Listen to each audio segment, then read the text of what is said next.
You are listening to Larry Conners, USA.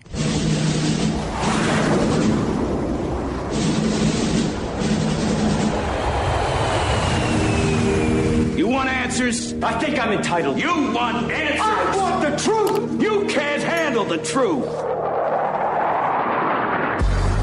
This is Larry Conners USA. Larry Conners USA.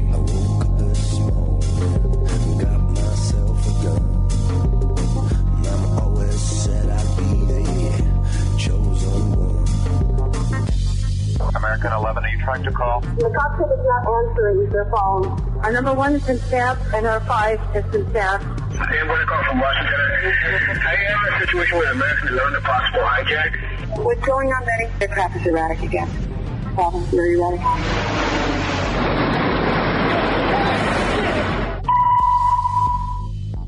Betty, talk to me. Betty, are you there? Betty? Betty? The plane just exploded. What? It's 737. What? Like the World Trade Center. Who are you talking to? Oh, God. Oh, my God. Oh, my God. It still hangs with us, doesn't it? This is September 10, 2021.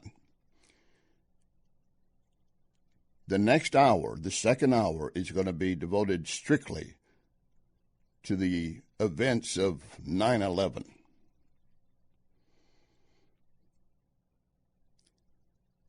The key, of course, and we're not going to get into any politics, any views on that when it comes to the second hour.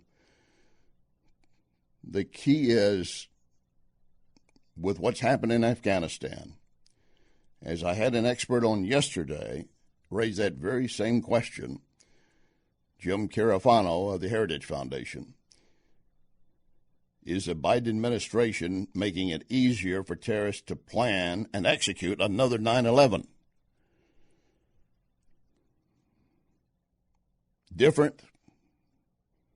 A different scenario, but Americans will still die.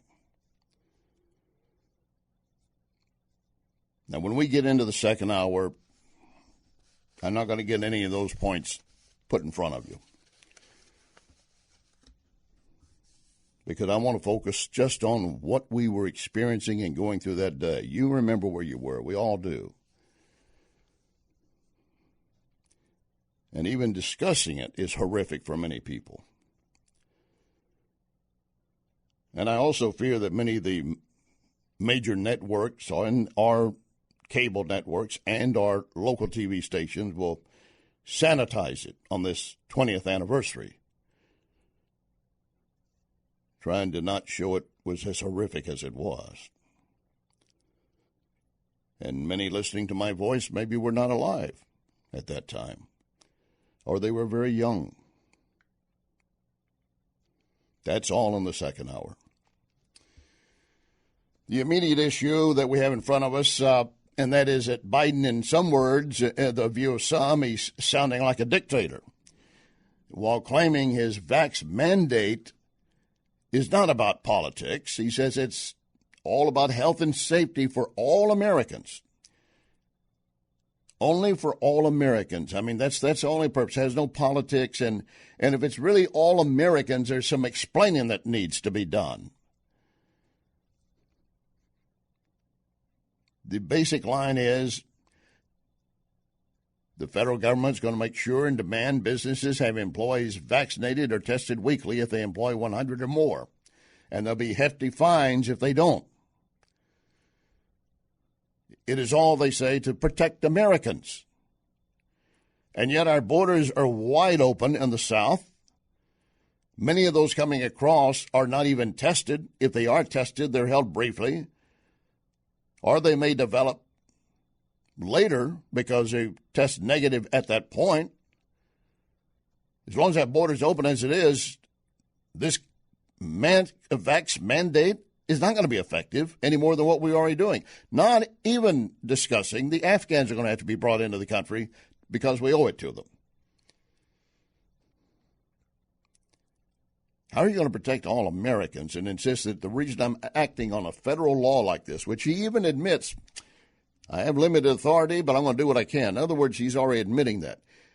And yet at the same time, he's bowing down to a lot of the unions. You know, one prime group that is not under this mandate. I just told you any business, any federal entity should have to have mandated vaccines. You know, one group that is not? Postal workers. Postal workers will not have to do that. Their union stood up and said, no, we don't want that as part of the rule. And we're talking about 644,000 postal workers. Lock and load. Ready on the right.